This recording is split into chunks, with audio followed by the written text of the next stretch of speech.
pense que c'est bon. All right. Welcome everyone. I hope you are good. So we are really happy actually to launch our first talk in this network festival. So this festival is in collaboration with Amber Network Festival on this year's edition on post-digital ignorance. Amber Network Festival is taking place between the 10th of March and 16th of May 2021 at Ayun in Berlin and in the network node, which include Amber Platform in Istanbul, Darag in Izmir, New Media Society in Tehran, Da Project in Shiraz, Connective in Casablanca, Bab in Khartoum, Shahraban in Baalabek, Bishek Contemporary in Bishek, and ADEF in Cairo and Berlin. All the activities are hybrid in various locations and online at the same time. Amber Festival is taking place as a decentralized and international festival. The network nodes are a collaborative rhizome where the network members are invited and invited artists are creating and performing collaboratively, remotely along the 2-month-long festival. Amber Festival is produced by Ayun in Berlin in collaboration with Amber Platform in Istanbul and funded by the Berlin Senate's Hauptstadt Culture Fund. This talk is gonna be in French and mixed with some of the Darija, the local Moroccan Arabic. There will be a summary in English at the end of the talk by my colleague Sofia Aurar, and we will add the subtitles very soon.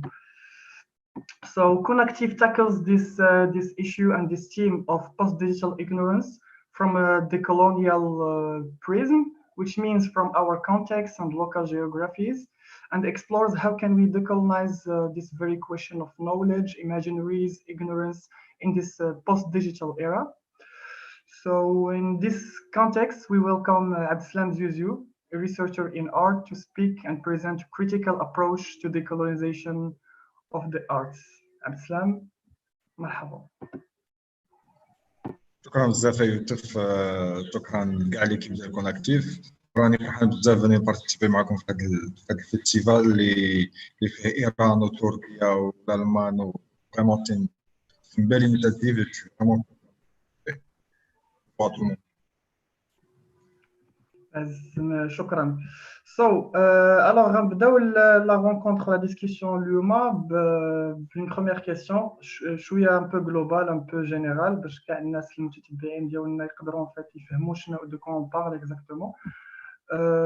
كيفاش كتعرف لا ديكولونيزاسيون واش نقدروا نعطيوها تعريف واحد ولا بزاف التعاريف؟ comment toi tu approches cette question؟ l'idée de décolonisation انا بالنسبه ليا كاينين غران مومون في لا ديكولونيزاسيون. المومون الاول هو المومون اللي وقع في الستينات والسبعينات، في الخمسينات الستينات السبعينات، كان الصراع القوى الكولونياليه في افريقيا وفي اسيا. وهذا هو البروميير موفمون دي كولونيزاسيون، هو اون لوت ناسيونال كونتر اون بويسونس coloniale qui occupe un territoire.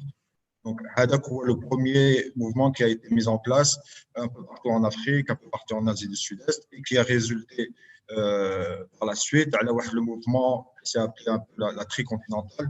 Il y a un mouvement qui ne voulait pas appliquer le modèle, on va dire, de société de développement libéral américain ou bien le modèle de société de développement soviétique, et qui revendiquait un troisième modèle de développement qui soit un modèle de développement l'icône basé sur la réalité des pays du Sud. هذا هو البروميير غران موفمون دو ديكولونيزاسيون اللي عنده لي بونسور ديالو هنايا في المغرب ولا في المغرب العربي ولا في افريقيا.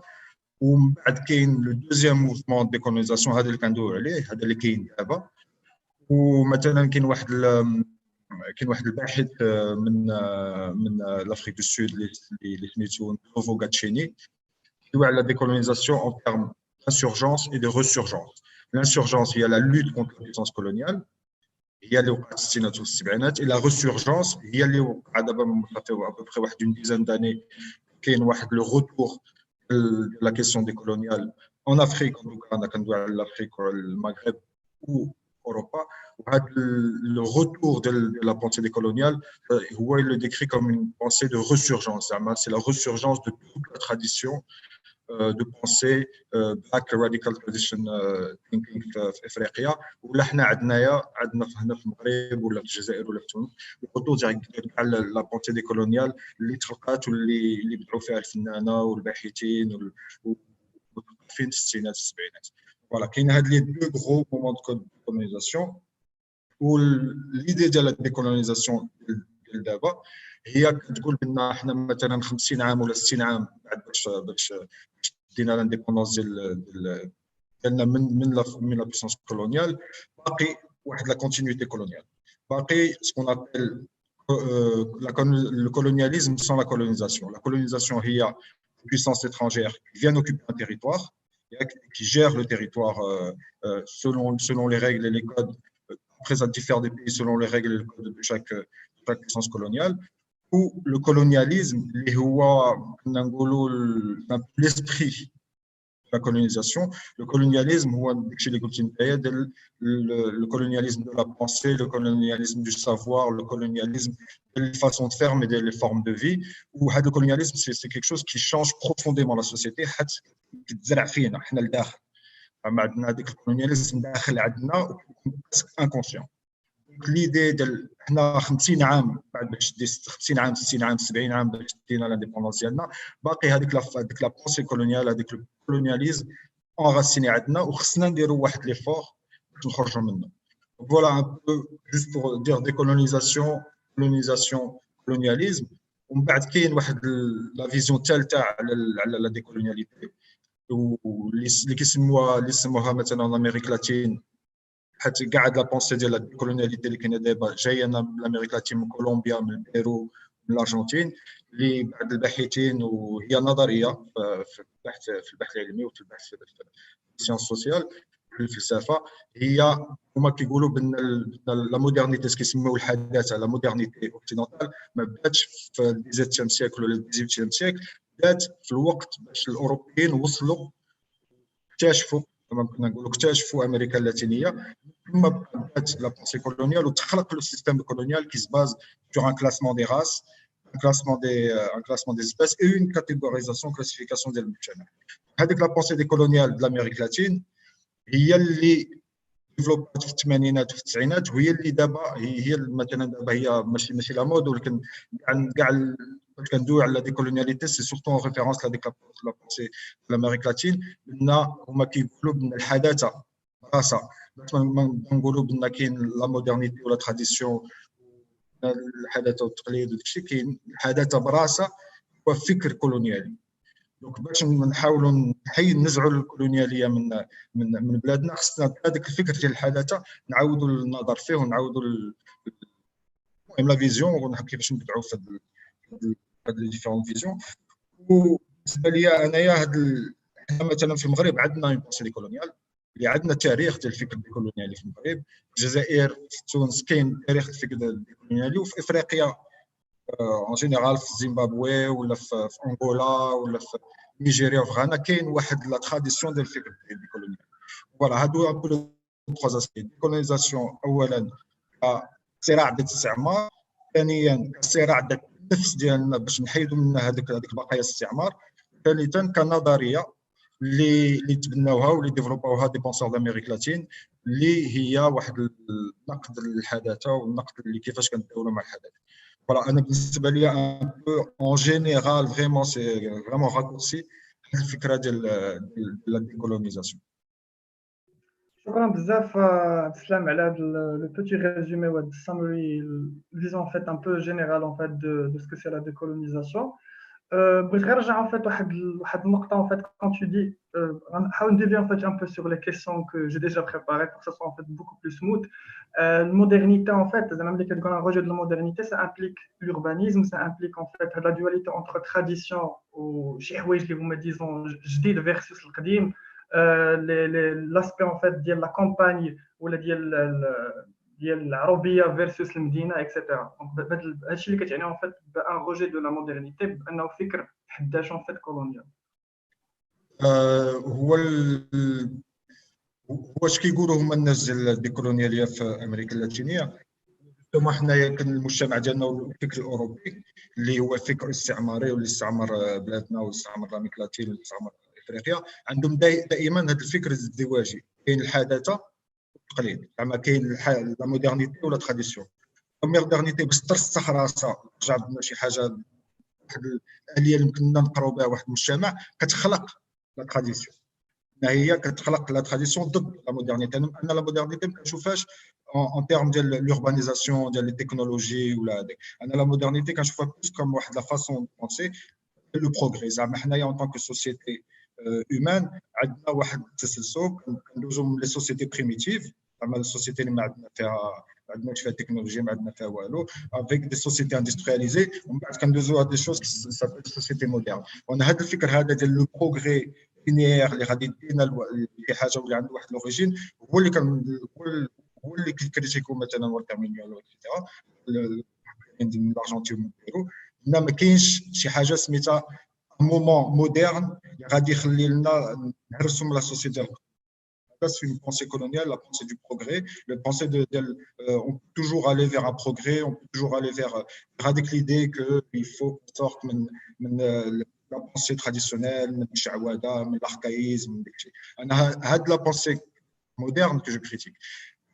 بالنسبه لنا حنايا لا مودرنيتي ديالنا راه زعما جينا نشوفوا في العالم العربي لا بونسي مودرن بدات مثلا في الدول، ما بداتش باش جا الاستعمار، قبل الاستعمار. بدات مثلا باش كان المومون ديال النهضه، هما في هذاك الوقت كانوا كيناقشوا شنو هي الحداثه وعلاش حنا المسلمين تعطلنا والغرب. هذيك لا بونسي مودرن جات قبل الكولونياليزم، سي با الكولونياليزم كي نزا بوزي المودرنيتي. ولا غروس كريتيك اللي انايا عندي شخصيا بالنسبه للمودرنيتي، سي كو لا مودرنيتي عندها واحد لو ديسكور اللي ما يمكنلكش، حيت كيقول لك شكون اللي ما باغيش الديفلوبمون تكنولوجيك، شكون اللي ما باغيش زعما اميلوري لا سيتواسيون ديال الناس مثلا بالصحه بالتعليم بالشيء. مستحيل ننتقد هذه ليدي، ولكن ليدي دو دير كو لا مودرنيتي سي اون بونسي كولونيال سي كونستروي سور لا ديبوسيسيون ديال لي جون، ما نزعنا من الناس داكشي ديالهم باش نخلقوا هذيك لا بونسي مودرن اللي كتخلينا نشوفوا لا مودرنيتي دون اوت مانيير، nous permet de développer notre propre façon de voir la modernité. Donc voilà, c'est juste pour repositionner. Être moderne, ça ne veut pas dire être urbain, être technologique, qui se disent modernes, mais qui sont dans leurs valeurs familiales ou là dans leurs valeurs qui sont complètement archaïques et traditionnelles. Donc, la modernité comme un discours qui est la possibilité de bzaf. La modernité, peut-être la pensée de un.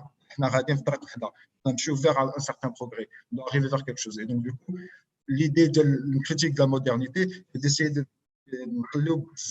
les formes et des formes de vie et des façons de faire, autant de validité que la pensée moderne.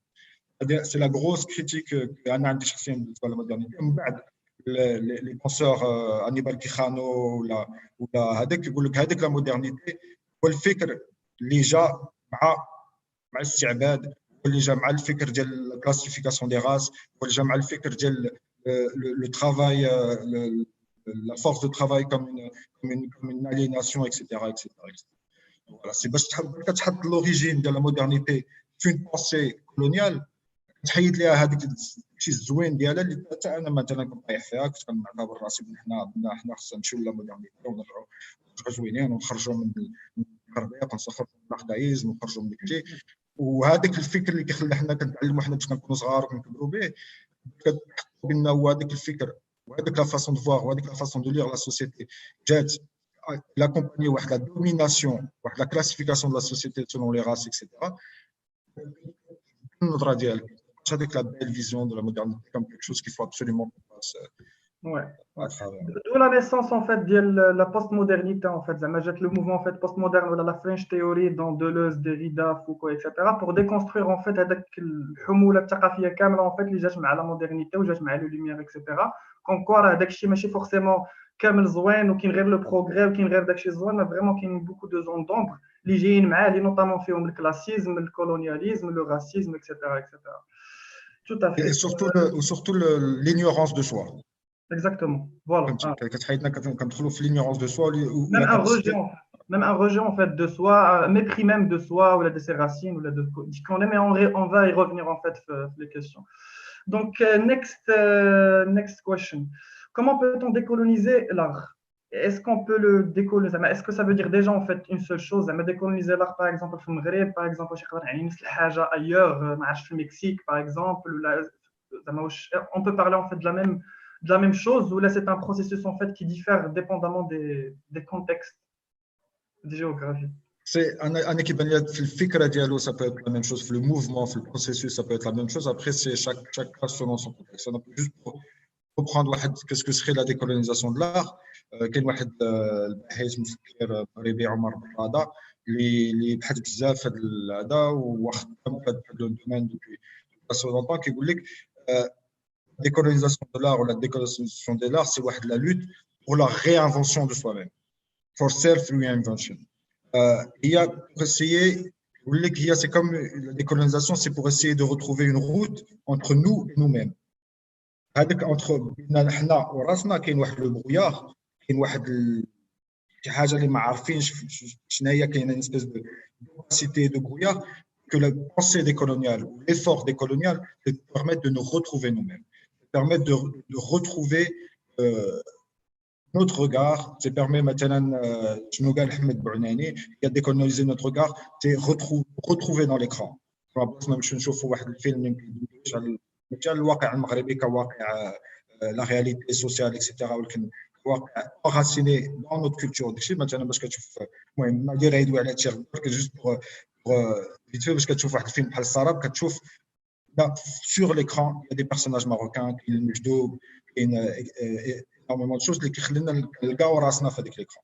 Décoloniser l'art, c'est pouvoir faire en sorte dans le processus créatif, dans l'élaboration de la question, c'est ce qui est c'est la création, هي كيفاش غتخلق هذاك التساؤلات ديالك, يكونوا un processus اللي يكون enraciné في واحد la réalité, في واحد le contexte ديالنا. C'est presque comment essayer de nous réinventer nous-mêmes et comment essayer de nous approprier notre propre image. نحيدوا هذاك le brouillard de la modernité ديال هذا, et comment مثلا جينا نشوفوا dans l'histoire de l'art, جينا نديروا مثلا كنخدم هادشي على هادشي العام اللي فات, كتدخل في l'histoire de l'art, تشوف مثلا qu'on va lire le mouvement des arts au Maroc sous le prisme ديال la modernité ولا ديال l'identité. زعما الفنان كنقلب على l'identité ديالهم, لا كانوا باغيين واحد لا مودرنيتي نانا وهذيك لي كونسيبت اللي كنستعملوا كايدنتيتي كهذيك. Généralement c'est des grilles de lecture qui sont élaborées dans une lecture de l'histoire de l'art européenne que nous on reprend sans le passer par la critique et qu'on impose et qu'on pose une grille de lecture d'un certain mouvement de l'art. Donc, décoloniser les arts, principalement pour moi, c'est décoloniser la question, c'est décoloniser le questionnement, c'est pouvoir se dire ok, انا باغي نبدع شي حاجه كنتسائل على هذيك الحاجه, وهذيك التساؤلات خصهم يكونوا من الواقع ديالي, خاص انني ناخذ واحد لو كونسيبت سيد وناخذو ونحاول نطبقو هنايا في المغرب. دوكو مثلا كولونيزي لي زار, حنا المغاربه كنمشيو مثلا برا دائما كتكون سوا خصك تخدم على لاغي لارتيزانا, سوا خصك تخدم على لي موتيف فيربير, سوا انت كمغربي خصك تكون دائما دون كيك شوز ديكزوتيك. alors que nous, notre réalité d'abord au Maghreb, c'est qu'on est des sociétés urbaines qui sont traversées de conflits, qui sont traversées de luttes, d'affrontements, qui sont traversées d'énormément de problèmes. غير هذاك البروبليم ديال مثلا art and craft ou l'artisanat ou les motifs berbères, etc. Donc justement, décoloniser, c'est de pouvoir se dire ok, comment on se réinvente nous-mêmes. بالنسبه لي décoloniser les arts, c'est au-delà d'être juste واحد ليفور اللي انت غديرو على راسك, راه كيحل لك واحد لو شون ديال الابداع خيالي. حيت علاش؟ حيت يلا خصك تلقى داكشي علاش خصك تخدم, يلا خصك تبدع هذاك الكونسيبت علاش غادي تخدم عليه. دونك كيحل واحد لو شون دو كيسيونمون اللي انا كيجيني اكستريمون امبورطون. Donc voilà, juste pour essayer de revenir avec la définition d'Omar Barrada, il y a se réinventer soi-même, réinventer son regard, s'approprier ce qui nous est propre à nous-mêmes. Et c'est ce qui serait une décolonisation des arts. Et je pense qu'il y a énormément خدامين على هذه la question هذه, ولكن بلا ما يحطوا راسهم في الكادر ديال la décolonisation. بزاف ديال الفنانين هنا في المغرب amène à des questions qui ne sont pas des questions triviales ou là, exotiques, qui sont des questions, on va dire, urbaines, ou là, des questions liées à l'environnement, ou là, des questions liées au digital, voilà, aux nouvelles technologies, etc. etc.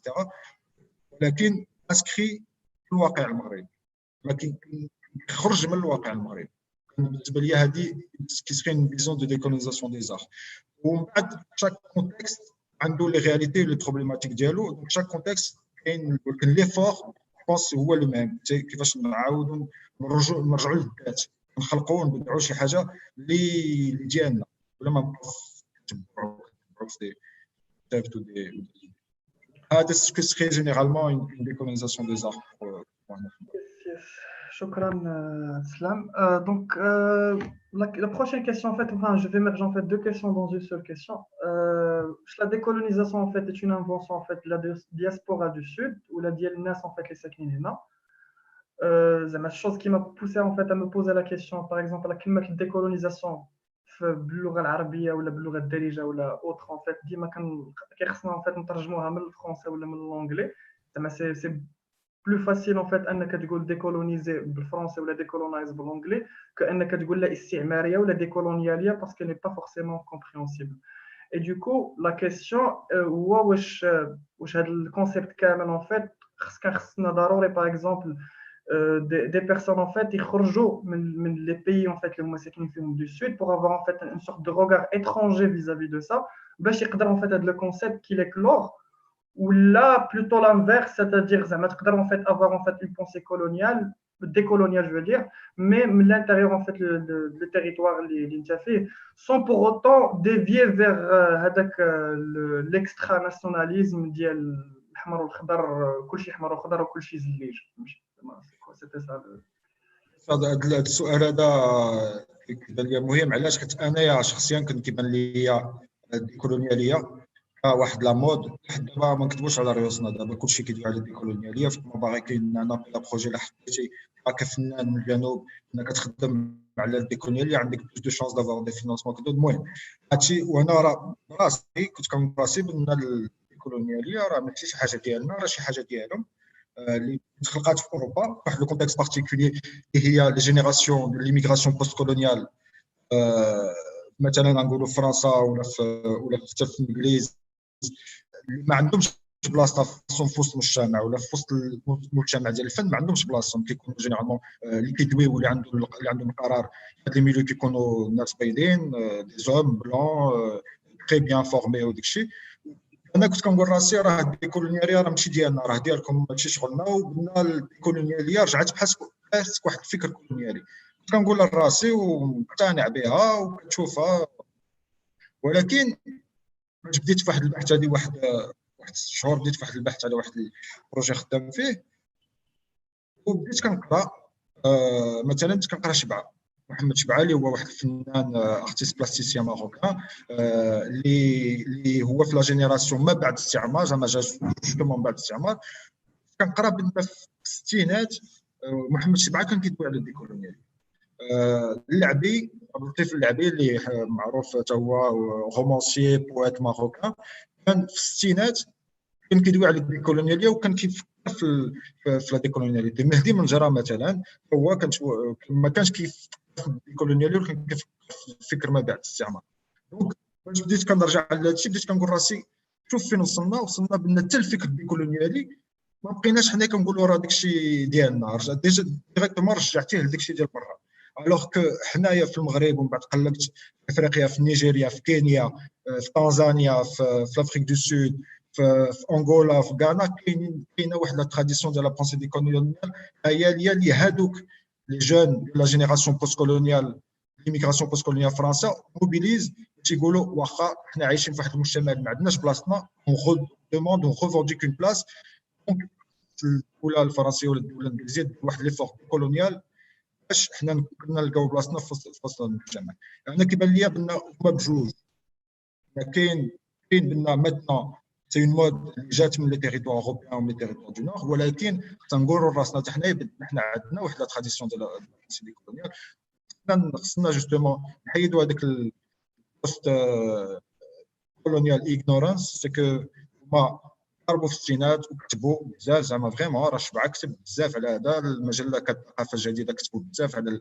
الديكولونياليه وعلى كيفيه يديروا واحد الثقافه الوطنيه. دونك حنايا خصنا نديروا هذيك لي فور باش نرجعوا لهاد الناس هادو، نقراو ليهم باش نعرفوا الواقع ديال المجتمع ديالنا اليوم. بالنسبه للدياسبورا سود بونس كو سي اون بونسي اللي دابا جايه من لا دياسبورا، ولكن اللي عندها دي راسين عندنا، وكاينين انورمون دو كيون تريتي سيت كيسيون. هذه الاولى. الثانيه على الترجمه. الترجمه ما نكذبش عليك، انا واحد صاحبي مهدي الزدم اللي هو باحث في الشان الثقافي هنا في المغرب، كنا خدامين على هذا السوجي، مشينا كنقلبوا على واحد الترجمه ديال شنو غتكون الترجمه الديكولونياليه. قلت عليك راه بقينا كنقلبوا شحال بقينا كنقلبوا داكشي. كاين ترجمه قال سوا الديكولونياليه سوا ما بعد الاستعمار، وكما بعد الاستعمار هي نظريه جايه من اسيا. ومن بعد كنا كنتفرجوا في واحد الفيديو ديال واحد ليميسيون راديو في تونس اللي يوزا واحد الترجمه اللي عجبتني بزاف، اللي هي النزع الاستعمار. الكولونياليه كان نزع الاستعمار، لا ديكولونياليتي كان نزع الاستعمار، حيت كتكون في هذيك ليدي باقي واحد لا كونتينيتي كولونيال دابا، وخصنا ننزعوا الاستعمار من ريوسنا من ذاتنا. دونك لقينا واحد لا تراديكسيون اللي جاتنا مزيانه هي هذا النزع الاستعمار. ولكن عاوتاني ما خصناش نقولوا راه هذا الشيء سا با دو فالور باسكو ما فيهاش الترجمه في المجتمع ديالنا. كاين بزاف ديال لي كونسيبت اللي كنستعملوهم، اللي كنداولوا بهم، اللي ما عندهمش ترجمه. مثلا حنايا خلقنا بزاف ديال لي كونسيبت الناس اخرين كيستعملوهم اللي ما عندهمش ترجمه. البلوز امبورطون هي البروسيسوس وليدي تكون مفهومه. اما الترجمه راه كنا نترجموا، انا كتجيني ليدي ديال النزع الاستعمار، كيفاش نحيدوا الاستعمار، هذيك الاكسيون ديال النزع هي اللي كتبان لي انتريسونت في الترجمه ديال الكولونياليه ولا في الترجمه ديال الكونسيبت ديال الكولونياليه في المغرب. وكاين واقع واحد اخر هي مثلا كنا درنا واحد البحث على شكون كيكتب اليوم على الكولونياليه في العالم العربي ولا في المغرب العربي. المغرب العربي لا، في المغرب، المغرب الكبير، المغرب الكبير ولا في افريقيا. لقينا بان قلال ديال الناس اللي خدامين على هادشي، بزاف ديال الناس في اوروبا في الجامعات الاوروبيه خدامين على هاد لا كيسيون ديال الديكولونياليتي.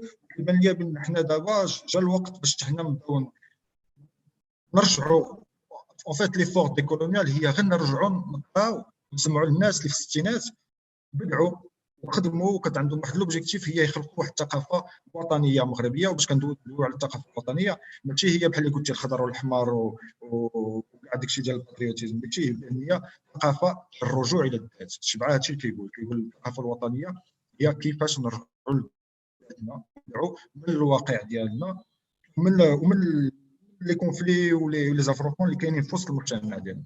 دونك انا كيبان لي خصنا نكريتيكيو لا نوسيون دي كولونياليتي، ولكن خصنا عاوتاني حنايا تخلينا نرجعوا للتاريخ ديالنا ونرجعوا نقراو ونرجعوا نعرفوا راه حنا الناس ديالنا خدموا على هذا الشيء، والكونسيبت ديالنا تا هو الكونسيبت دي كولونيال حتى حنا اللي تستعمرنا.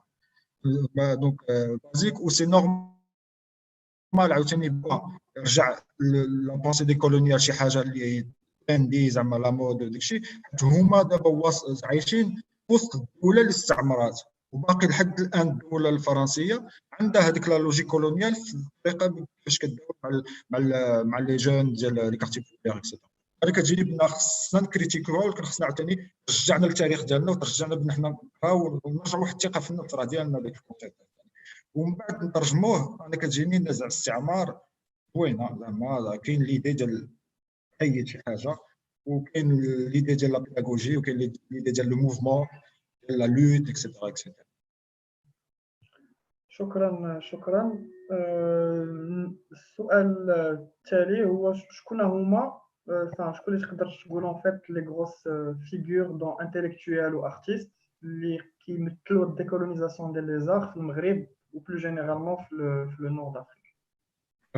بحال اللي قلت كاين مثلا في اللعبي اللي كتب بزاف في الستينات على هذا الشيء. كاين كفنان محمد شبعه، كاين كسوسيولوج عبد الكبير خطيبي راه زعما هو كغون تيوريسيان ديال النزع الاستعمار في في المغرب. ودابا حاليا في الجامعات الاوروبيه راه كاين المراجع ديالهم، راه من المراجع الكبرى ديالهم هو الخطيبي. كاين الجزائريين، كاين هذاك محمد شريف الساهلي اللي كتب كتاب كولونيزيسيون. كاين عاوتاني مولود فرعون، كاين نسيت سميتو نرجع ليا. فوالا عندنا كيجوني هادو هما لي غروس فيغور بالنسبه لا كيسيون دي كولونيال. ومن بعد في افريقيا كاين واحد الباحث اللي دابا طار انترناسيونال ديال الديكولونياليتي اللي هو نوفو غاتشيني، اللي هو باحث من افريقيا دو سود، اللي كتب بزاف على الديكولونياليا. الصوت ما تسمعش سميتو مزيان، ما تقدرش تعاود. نوفو غاتشيني. نوفو غاتشيني. وكاين واحد الفيلوزوف من السنغال بيوي اللي هو كتب بزاف على الديكولونياليا. وكاين اشيل مبيمبي، وكاين فالوين سار كذا اللي هما باحثين الديكولونياليا في القاره الافريقيه. تقدر تقول لنا brièvement en fait qu'est-ce qu'ils ont apporté chacun, زعما كل واحد en fait شنو qu'est-ce qu'il a apporté en fait exactement en fait dans sa pensée, واش كل واحد en fait زعما il aborde la question en fait de manière différente dépendamment de son contexte. il a qu'un par exemple du sud d'Afrique, il a qu'un في Cameroun, il a qu'un في المغرب etc. واش كل واحد en fait il a apporté sa propre qu'est-ce qu'il a apporté en fait concrètement. مثلا في نمشيو من المغرب مثلا كاش كي لابورتي كونكريتمون ناس بحال العبي بحال الشبعه اللي هما ولا الخطيبي. كونكريتمون كانوا كيقولوا مثلا العبي والخطيبي والشبعه كانوا كيقولوا كيفاش غادي الثقافه الوطنيه، الثقافه الوطنيه اللي تمشي الثقافه الاستعماريه، كيفاش جوستومون نحيدوا هذيك ما بعد الاستعمار، بقية الاستعمار ونخلقوا واحد الثقافه الوطنيه. وجدوا بزاف ديال المقالات وهذا في العالم ديال الفن، مثلا شبعه والمليحي وبالكهيه، وقابل الكهيه والمليحي اقل من شبعه. واحد الاكسبيريونس في الستينات في مدرسه الفنون الجميله البيضاء هي كيفاش حنايا غادي نحاولوا نبدلوا الوعي البصري ديال الكلام ديالنا. زعما هذيك الوعي البصري اللي كان كيتحط على الطابلوات اورينتاليست ولا طابلو نايف ولا على جوست طابلو ديال لا مودرنيتي لا غير مودرنيتي زعما زامبرسيونيست. كيفاش غادي نبدلوا لهم الوعي البصري ديالهم باش هذيك الوعي البصري ديالهم نرسخوه في واحد الواقع المريض. ومثلا غادي يبداو واحد الخدمه للبحث على لي فورم لي فيغور ديال الارتيزانا ماروكان، وغادي يدخلوا واحد 5 سنين ولا 6 سنين ديال البحث ديال كيفاش غادي يبدلوا النظره هو كيقول لك كونسونس فيزيوال الوعي البصري ديال الكلام ديالهم. دونك هذه مثلا حاجه كونكريت اللي داروا. خاطبي مثلا في لي كونسيبت في الفلسفه وفي الخدمه السوسيولوجيه والقراءه السوسيولوجيه كيفاش ممكن لنا نخلقوا واحد السوسيولوجيا وطنيه مغربيه، ماشي وطنيه في عاوتاني ماشي وطنيه ديال اليوم، ولكن تكون مغربيه ديال الرجوع للذات. مثلا مليوي انا كنت قريت ليه واحد الارتيكل واعر بالخرصه في الكوفيد كيقول لك مثلا باش بدا الكوفيد كلشي كان كيقول افريقيا غادي تطيح عليها كوفيد غتبقى الروينه، غادي تبقى الروينه. وبنا هو كيقول كاناليزيها كوم اون بونسي كولونيال. علاش؟ حيت كيقول حنا في افريقيا مثلا في الكونغو ولا في رواندا ولا في السنغال راه بليزيور ايبيديمي سون بات. كاين واحد لو باسي، كاين واحد لا كونيسونس ديال لي زيبيديمي حنا عندنا في افريقيا اللي مثلا في اوروبا ما عندهم. دونك دوكو دائما حنايا كدي بونسور افريكان كنلقاو راسنا في سيتوياسيون فين اوروبيين كيديسيديو علاش غنبحثوا، يخرجوا لي فينانسمون يجيو عندنا، حنا كنكونوا ان تيران ديكزيكسيون زعما ان تيران طرافاي، ومن بعد كياخذوا لي زانفورماسيون ديالهم وكيمشيو لاوروبا ديفلوبيو لي تيوري ديالهم. الوغ كو هو كيقول دابا سي لو مومون باغ اكزومبل باش نبدلوا هذه النظريه ونبداو نخلقوا دابخي نو بروبر كونسيبت. هو بدا خدام في هذا لو سونس هذا. مثلا محمد شريف الساهلي كان كيدوي على ديكولونيزي ليستوار، كيفاش في البدايه ديال التاريخ ديالنا كنا نبدلوا هذيك لا تمبوراليتي اوروبيان. زعما كاين رومان لي غريك لو موين اج، بعد كيفاش حنايا في التاريخ ديالنا في الطريقه كيف نداولوا في التاريخ ديالنا بالتاريخ الشفوي والتاريخ المكتوب، نعاودوا نخلقوا واحد النظره اخرى على التاريخ واكسيتيرا اكسيتيرا اكسيتيرا. ومن بعد المشكل الكبير اللي وقع مثلا في المغرب سكو هذاك ليفور كولونيال حبس لغرضات سياسيه اللي حيت كان واحد الكونتكست بوليتيك صعيب، وما كانت هذاك الميليو ديال الكولونياليه كان كيحرك بزاف د الحوايج في وسط هذاك الميليو الصغير ديال الطلبه وداك الشيء. كاين واحد لا ريزون بوليتيك علاش داك الشيء تحبس. حبسوا هذيك لا بونسي ديكولونيال، وقعت لا روبتور اللي باقي لحد الان حنايا ما عارفينش بان عندنا واحد لا بونسي ديكولونيال اكسيتيرا. هما كاين جيتي تشوف في افريقيا كاين واحد ليشيك ديال لا ديكولونيزاسيون. ما كاع لي بونسيور اللي كانوا بغيو يبنيو دي سوا هربوا في حالاتهم من بلدانهم، سوا تشدوا، سوا سكتوا، سوا اكسيتيرا اكسيتيرا. دونك كانت لي فور il y a pas eu de résultats concrets sur المجتمع parce qu'il y a eu واحد la répression politique اللي نقولوا قويه وصعيبه. فوالا هذا اللي نجاوب السؤال ديالك، واخا ماشي تفاصيل، ولكن كاين موا واحد لي فور ديال كيفاش نفكروا بطريقه اخرى، وهذه ديجا مزيانه.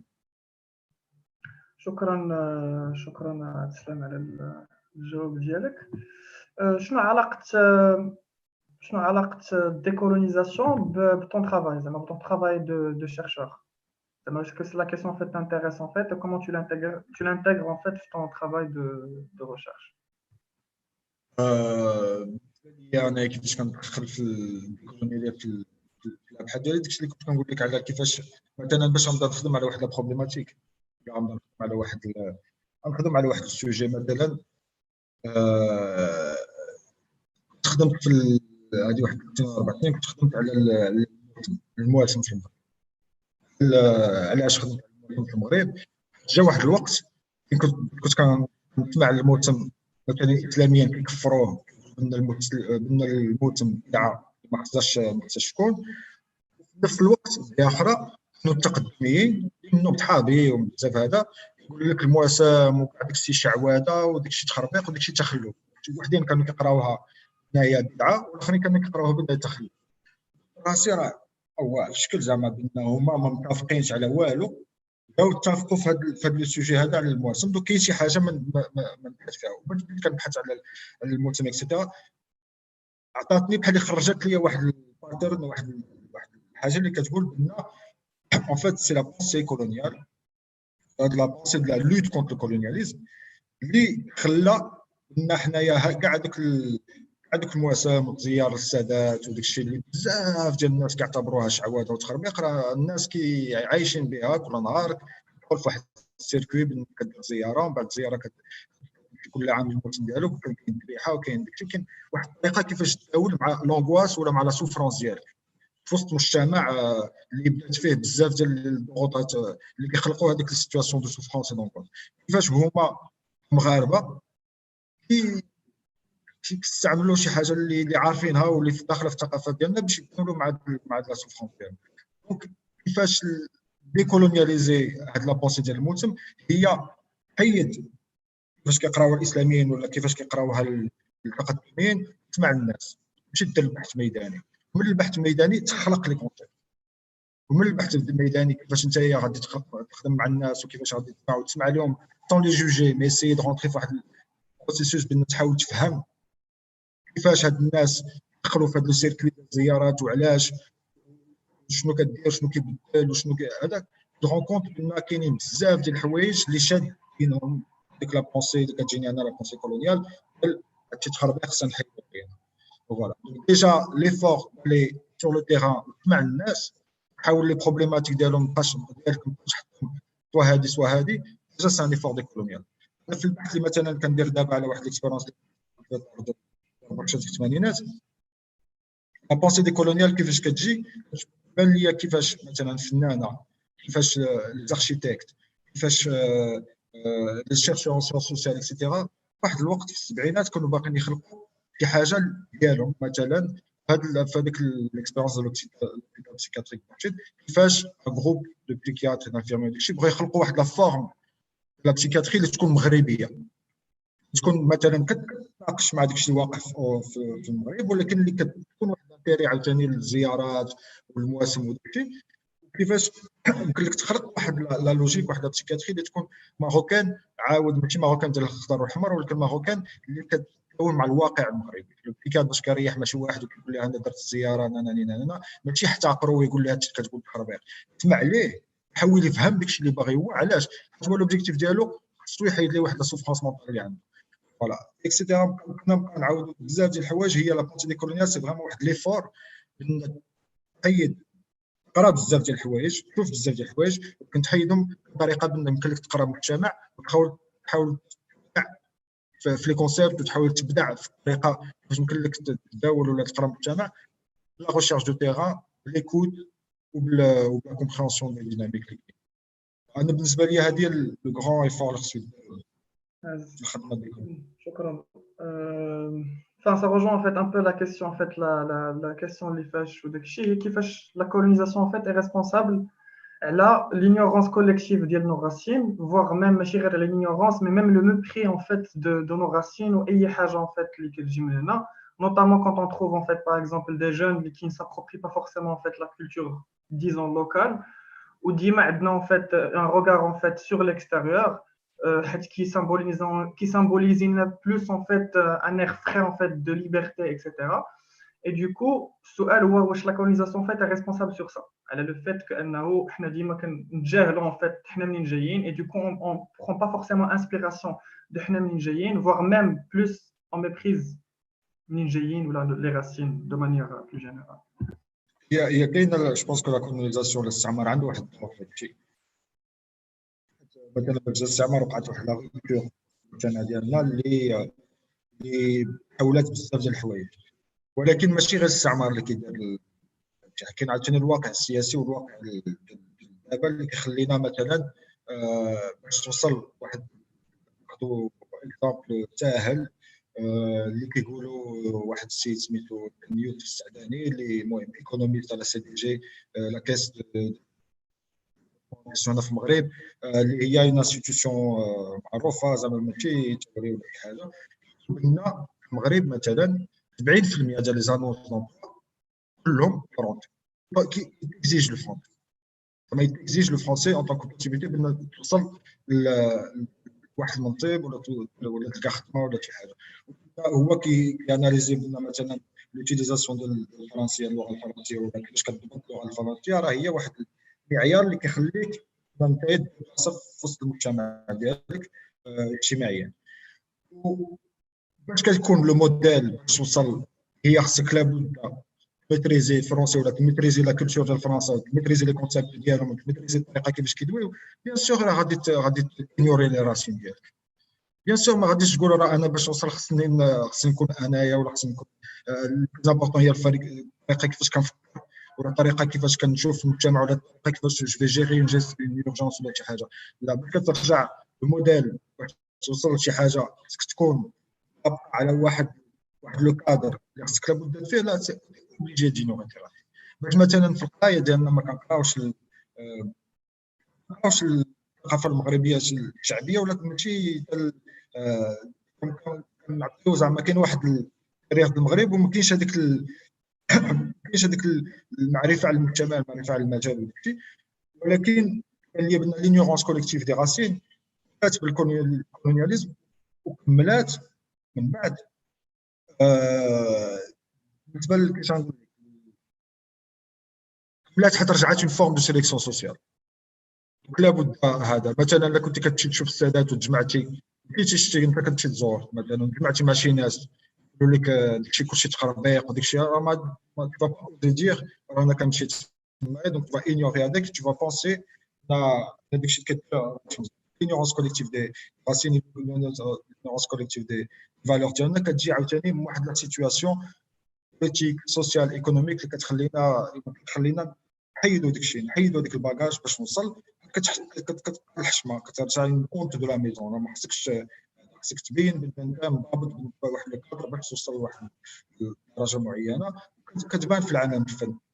العالم ديال الفن زعما كفاعل ثقافي يخدم في بعد هذا كيبان لك بان الفنان مثلا كيميتريزي الديسكور وداكشي كتلقى عادي وهذا، ولكن كتلقى الفنان مثلا عنده خدمه زوينه، عنده خدمه واعره كتريح معاه كدوي معاه، عنده نورمالمون دي كونسيبت كيتحط في واحد الكونتكست فين مثلا كتكون الفرنسيه السيده وديك رجع للور وكيحبس يليسي دونلفي هذاك سون سافوار بور بوفوار سادابتي لواحد لا فورم تاعو. دونك لينيغونس كوليكتيف جايه من براتيك كولونيال ولكن جايه من براتيك اون كونتينيتي كولونيال اللي حنايا براسنا كنروبوزيو كنكملوها زعما. كنا ندوي بزاف على هاد سورتو في العالم الثقافه والعالم الفن. اكزاكتومون ان فيت زعما جو فودري بيان راجوتي واحد اللعيبه ان فيت انه في عالم ديال الثقافه والفن ان فيت في المغرب واغ ميم ان فيت ماشي غير في المغرب زعما حتى في لا ريجيون ان فيت ديال لو نور دافريك الجيري تونيزي كاين اشكال ان فيت ان دي لا بريدومينونس ان فيت جوستومون ان فيت ديال دي روبير بلوس اوكسيدونتو ولا بلوس فرونسي وكتلقى ان فيت كاع داكشي ان فيت اللي كيتمودلا ان فيت كيتمودلا على هذا الاساس اي دوكو بنادم ان فيت اللي من هنا اللي يقدر بصح نيت ان فيت يعطي واحد الحاجه ان فيت من غير ما عندوش باغ اكزومبل ميتريز ديال اللغه ولا شي حاجه بحال هكا اي سو سون سيستيماتيكمون مي اليكا واخا عنده باغ اكزومبل بو ابورتي شي حوايج فريمون واعرين وشي حوايج فريمون ريش ولكن يسمى اليكا باسكو جوستومون بحال قلتي لو سيكتور كولتورال وارتستيك الى امبيبي باغ هاد الكولونياليزم شيئا كنعتقد. بهذا الفكر اللي كنا كنقولوا في الاول بانه هو النيو كولونياليزم شي حاجه اللي مزروعه فينا بالداخل ما عندناش فورسيمون كونسيونس ولكن بعض المرات تكون خدام مع شي ناس ويكون كيجيك واحد الدوسي ديال المغربي وكيجيك الدوسي ديال الفرنساوي. الدوسي ديال الفرنساوي زوين واعر عنده ديسكور عنده داكشي فورسيمون كتميل ليه باسكو الوغ كو الدوسي المغربي عنده بلوس غادي نقولوا دو ديفيكولتي بانه يدوي في هذيك اللغه داكشي ما غاديش تانتريسا في هو النظره ديالو كيفاش كيشوف العالم كيفاش كيشوف المجتمع اللي راح ديالو كنا انتريسا في الديسكور باش كتحط هو الديسكور هي طريقه باش توصل هذا العالم ديال الفن والعالم ديال الثقافه راه فورسيمون كري واحد لو بروسيسوس ديال انيغونس دي راسين انيغونس كوليكتيف دي فالور ديالنا و الفكر الكولونيالي اكسيتيرا وهذا بالنسبه لي راه هو لي فور الاول اللي خصنا نديرو هي اوكي كيفاش جوستومون حنايا نحيدوا هذا الكادر اللي كيخلي توصل ولا ما توصلش باش نعطيو لا شونس ا تو الموند اللي يدوي بالفرنساويه اللي يدوي بالعربيه اللي يدوي بالامازيغيه اللي يدوي بالانجليزيه اللي يدوي بالاسبانيوليه اللي يدوي اللي بغى اللي ما يدويش كاع اللي يصور اللي يدير فيديو فهمتي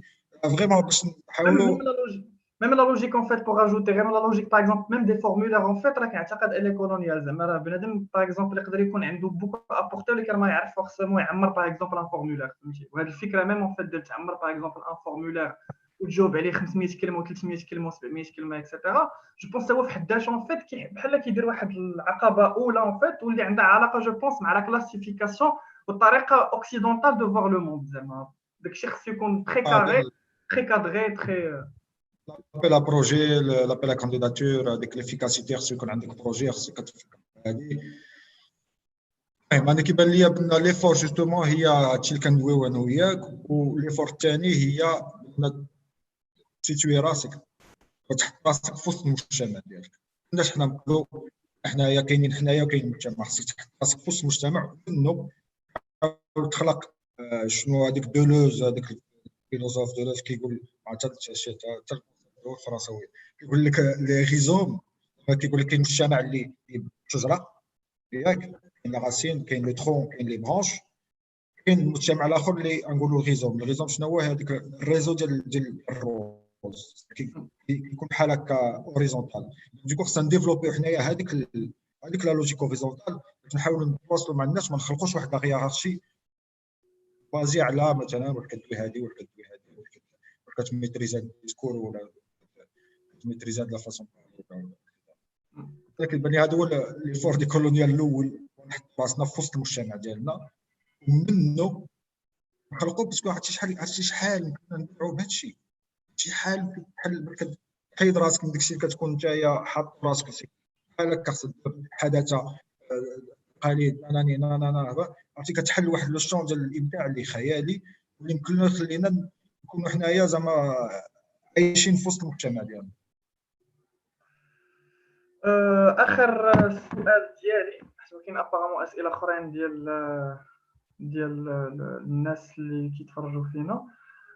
ما ديرنا كاسيون فات كتعلق بلوس ان فات مع لا تيماتيك جلوبال ان فات ديال لو فيستيفال بلوس ديجيتال اغنورنس ولكن بلوس كونتكستواليزي على الكونتكست المغربي.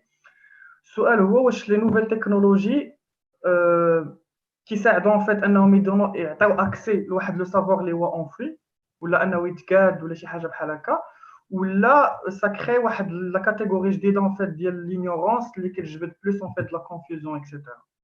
كيفاش كيبان لك ان فيت لا كيسيون ديال لي نوفيل تكنولوجي في الكونتكست ديالنا في الكونتكست مغربي ولا نور افريكا زعما اسكو سي ان اسكو سا سير ولا اسكو سا العكس ولا كومون تشوفوا لا شوز.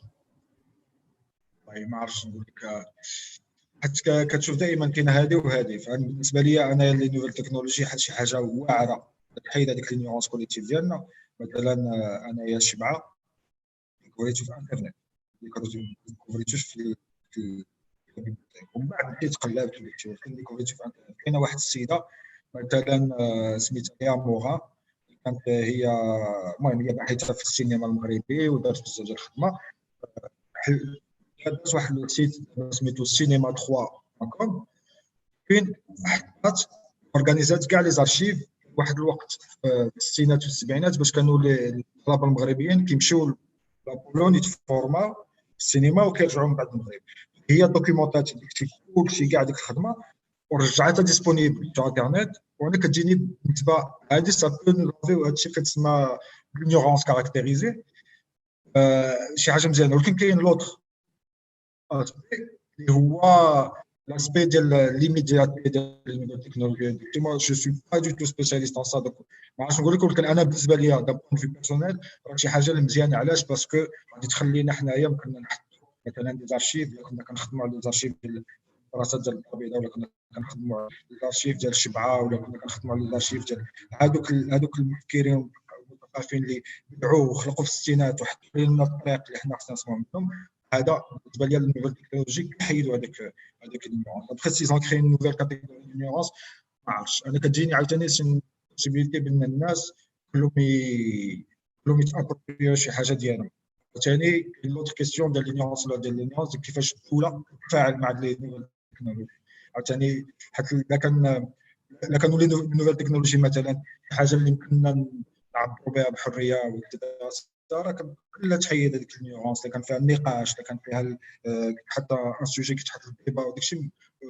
لكن سا ديبون كيفاش الدوله عاوتاني غادي تتفاعل مع هذه التكنولوجي. ومهم الجواب ديالي راه شويه من هنا ومن هنا، حيت جيتو سبيسياليست. ولكن انا كيبان لي بان لي نوفيل تكنولوجي راه مزيانين باش نحيدوا هذيك لينيورونس كوليكتيف نوراسيون، نحيدوا هذاك الجهل التاريخ ديالنا والجهل ديال هذا. ومثلا شي حاجه بازيك هذا كاين في يوتيوب. انا بيرسونيلمون كنسمع في يوتيوب الدراري يدويو على تاريخ المغرب ريجا، وكنستافد عما كنستافد وكنشوف عندهم بزاف ديال لي فيو داكشي. ودوك انا كتجيني بالناس عندي فوق بور اونلفي هذيك لينيورونس، ولكن خصنا نعرفوا هادشي كيفاش نستعملوا.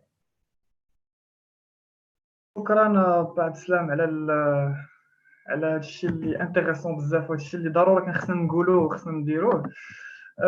غنحاول نعطي دابا لا بارول لصوفيا غير باش تعطيهم فات دير واحد لو بوتي ريزومي فات اون اونغلي للناس اللي ما كيتكلموش فورسيمون لا بالعربيه لا بالفرنسي لا حتى شي حاجه.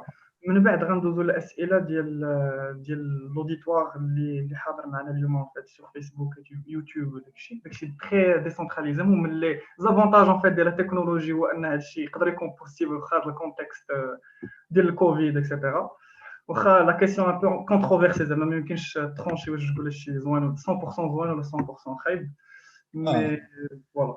وكاين يوسف كاين بنا هذا البعض كتجيني بنا التكنولوجيا هذا الفيستيفال اللي نتوما دايرين. وانا بالنسبه لي شي حاجه واعره باش تكونيكتي الشباب في المغرب مع الشباب ديال المان مع الشباب ديال تركيا مع الشباب ديال ايران، تحاولوا ديروا شي حاجه جميع. راه انكرويابل فريمون، راه خيالي زعما.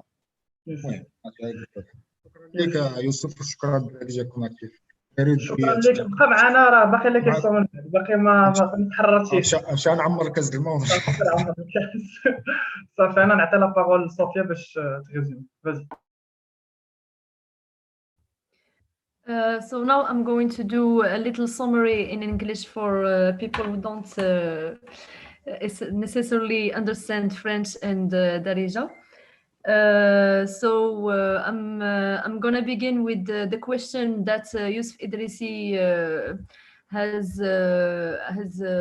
said to Islam Zuziu.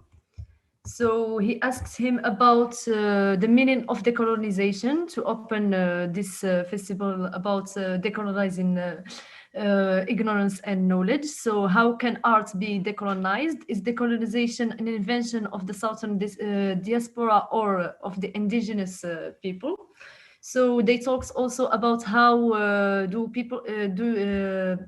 Islam can explain the fact that there is no word for decolonization in Arabic except for a compound word that is almost never used, and how are the major figures in who represent decolonization of the arts in Morocco and North Africa.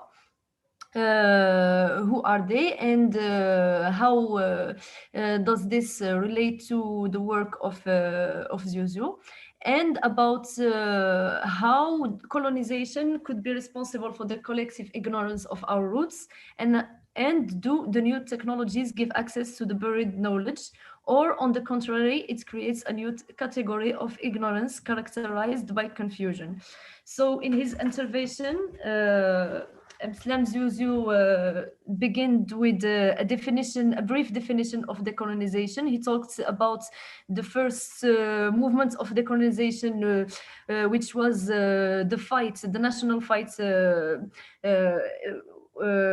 against people who occupied the territory. And then when this has finished lately, there is a movement which is a movement of decolonization that is against the Western model and development of society. Then he talked about how there is after now 50 or 60 years after the colonization, there is still a continuity of colonial spirits, of colonialism without colonization, which is a colonialism of thoughts and of science. And he talks about how modernity itself is colonial thoughts. He talks also about the history of the decolonial thoughts in Morocco.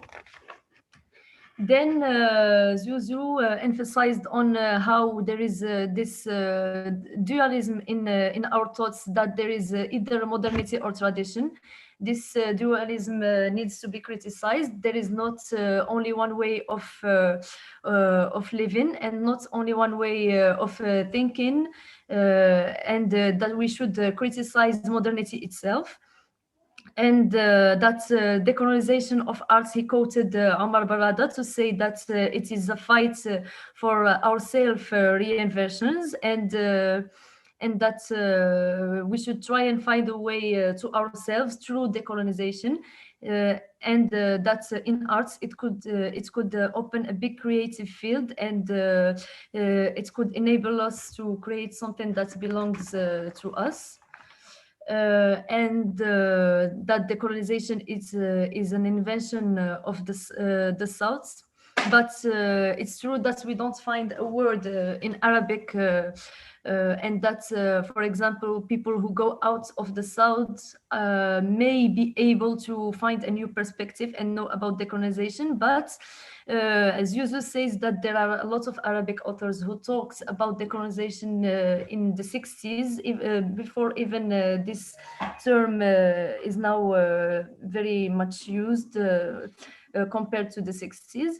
And how we have this idea that even decolonization is a Western idea, and we should know that we have indeed many writings about decolonization. We should do research in that field, and that a lot of concepts don't have equivalents in other languages.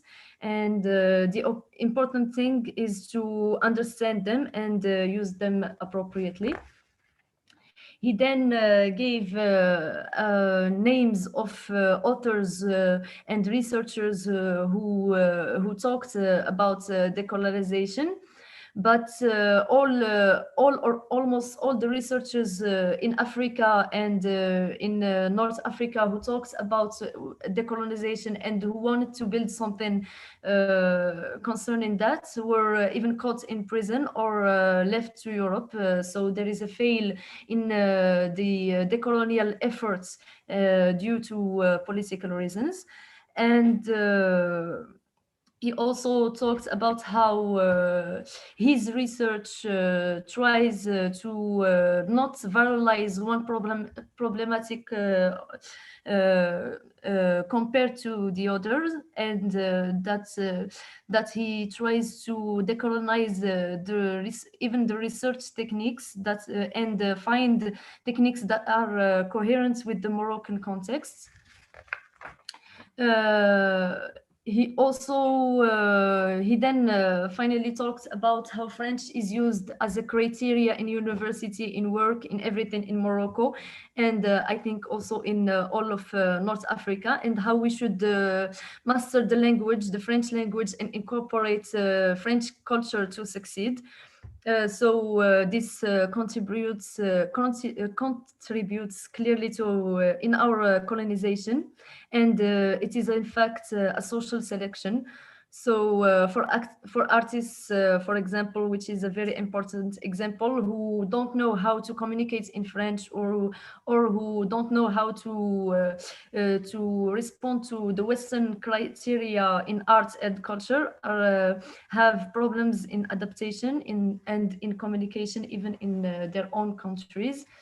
So this clearly results in taking too much energy in responding to the Western criteria and not taking time to know our roots. So it is important to situate ourselves in our own society. And when asked about new technologies, Bslam think that new technologies can give a chance to everyone to work on archives, for example, and do independent research. So it is a chance for people to appropriate their own culture, and knowing that they have more freedom to do research and open debates. That's all. شكرا Sophia. Thank you a lot for this Franchement, c'est. summary. شكرا سفيان. لز نقدروا ندوزو الاسئله ديال الاصدقاء. كاينين دي رومارك والاسئله نحاول نقراهم بوحده بوحده. كاينه توريا عزيز، السؤال ديالها en fait ولا la remarque ديالها en fait هي: décoloniser l'institution artistique signifie généralement revoir le canon et remettre en question sa capacité à inclure différentes voix ou perspectives. Cela inclut également la pratique d'aller au-delà des groupes culturels dominants et de résister à la reproduction des taxonomies coloniales. Mais il est également important de soulever des questions tout aussi fondamentales sur la façon dont les histoires sont racontées, quelles sont les plateformes de dialogue, comment elles fonctionnent, et enfin, qui est autorisé à parler. عادش من بعد طرحت واحد السؤال في كومونتير ديتاشي: est-ce qu'un changement des structures et des discours du pouvoir ne dépend pas aussi du discours et des positionnements et décisions des artistes eux-mêmes? باش نطرح كاع الاسئله كومبليتمون من بعد en fait tu réponds là, on fait question réponse direct وحده بوحده non sinon غادي نبداو sinon غتولي لا. ابري الا كانوا شي اسئله كيتعاودوا كنا نجمعهم في si j'ai bien compris, c'est que ça ne dépend pas que d'une structure de pouvoir, et que c'est aussi quelque chose qui vient des artistes, etc. ما سمعتكش، اسمح لي. Justement, la question, juste pour essayer de bien comprendre la question, c'est une question de comment justement voir le canon, c'est pouvoir inclure de nouvelles narrations, de nouvelles formes de parler, reproduire taxonomie, mais c'est pas que ça, c'est aussi un effort individuel de l'artiste et que c'est pas qu'une structure de pouvoir. Moi, je pense que je pense que bien sûr que tout est effort individuel et qu'à partir d'un moment ou un autre, quand le mouvement décolonial c'est هو الرجوع إلى الذات، كيدوي على الذات المغربية والذات ديالك كشخص كبيرسون. Ça, c'est important. ولكن on peut pas mettre de côté les formes et les façons de pouvoir arriver à quelque chose, notamment sur le web. On peut faire des efforts individuels. Il y a énormément d'artistes qui maîtrisent le français et qui sont des artistes internationaux et qui travaillent très bien au Maroc et tout. Mais ce n'est pas qu'un effort individuel, c'est aussi un effort collectif. C'est aussi des gens qui sont insérés dans le collectif, c'est aussi des gens qui sont insérés à d'autres. On ne peut pas toujours mettre l'individu face à la grande structure. L'individu est en dialogue avec le pouvoir et le pouvoir impose des choses ou bien permet des choses à l'individu. Donc, je pense que les façons de changer la taxonomie, de plus reproduire la taxonomie occidentale, c'est aussi essayer un temps soit peu de permettre à toutes les individualités de s'exprimer. C'est ça aussi, c'est permettre à celui qui reproduit les taxonomies coloniales de s'exprimer, mais permettre aussi à celui qui critique radicalement la taxonomie coloniale de s'exprimer, c'est permettre une multitude. C'est la pensée de la multitude.